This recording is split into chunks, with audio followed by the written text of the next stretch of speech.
15-июль. Биз ырайымдын күчү менен кызмат кылабыз. Бирок Кудайдын ырайымы менен азыр ким болсом ошолмун. Анын мага кылган ырайымы текке кеткен жок. Мен баарынан көп кызмат кылдым. Дегенкиси мен эмес, Кудайдын мендеги ырайымы кызмат кылды. 1 Корунтуктар 15-бөлүм 10-аят. Павел бул аяттагы мен баарынан көп кызмат кылдым деген сөздөр түшүнбөстүк жаратпаш үчүн дегенкиси мен эмес, Кудайдын мендеги ырайымы кызмат кылды деп сөзүн толуктайт.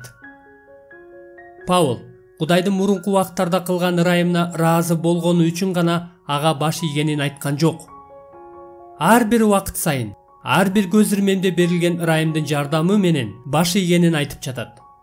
Ал жашоосунда муктаж болгон ар бир учурда берилген Кудайдын келечектеги ырайымы жөнүндөгү убадасына таянганын айтып жатат.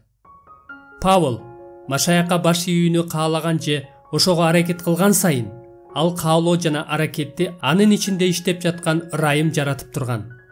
Павелдин тил алчаактык менен жасаган иштери Кудайдын өткөн убактардагы ырайымына болгон ыраазычылыгынан эле келип чыккан эмес. Тескерисинче, ал ар бир саамда убадаланган ырайымга таянганы үчүн ушундай иштерди кыла алган. Павел өзүнүн кызматында Кудайдын ар бир убакыт сайын жаңыланып туруучу ырайымы негизги ишти аткарганын баса белгилегиси келет. Жогорудагы аятта чындап эле ошентип жазылып турабы? Павел менен Кудайдын ырайымы чогуу кызмат кылган деп эле айтып жатпайбы? Дегенкиси мен эмес деген сөздөргө тереңирээк маани берип карасак, анын чындап эле ошондой дегиси келгенин түшүнөбүз. Павел Кудайдын ар бир убакыт сайын берилген ырайымын даңазалоо аркылуу өзү кызматында чечүүчү ролду ойнобогонун так түшүндүргүсү келет. Ошентсе да, ал өз кызматын өзү кылган. Мен баарынан көп кызмат кылдым. Ал эмгектенген. Бирок ал муну өзүнүн ичиндеги Кудайдын ырайымы менен кылганын айтат.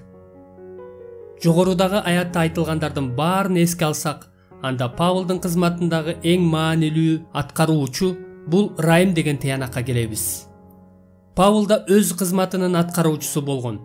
Бирок ал өз кызматын аткарганга бардык жөндөмдү Кудайдын ырайымынан алгандыктан, ал ырайым чечүүчү ролду ойногон. Мен муну мындай түшүнөм. Павел күн сайын өзүнүн кызматынын оор жүгүн сезгенде, Кудайдын алдында баш ийип, ошол күнкү кызмат үчүн келечектеги ырайым берилмейинче аны жасоого жөндөмдүү эмес экенин мойнуна алган. Балким ал Исанын "Силер менсиз эч нерсе кыла албайсыңар" деген сөздөрүн эстесе керек. Жакан 15-бөлүм 5-аят. Ошентип ал күн сайын келечектеги ырайым үчүн сыйынып, Кудайдын күч бере турган убадасына бекем ишенген. Менин Кудайым силердин бардык кем карчыңарды Машаяк Иса аркылуу өзүнүн даңктуу байлыгы менен толуктайт. Филиппиялыктар 4-бөлүм 19-аят. Ошентип ал Кудайдан ырайым сурагандан кийин өз кызматын болгон күчү менен жасаган.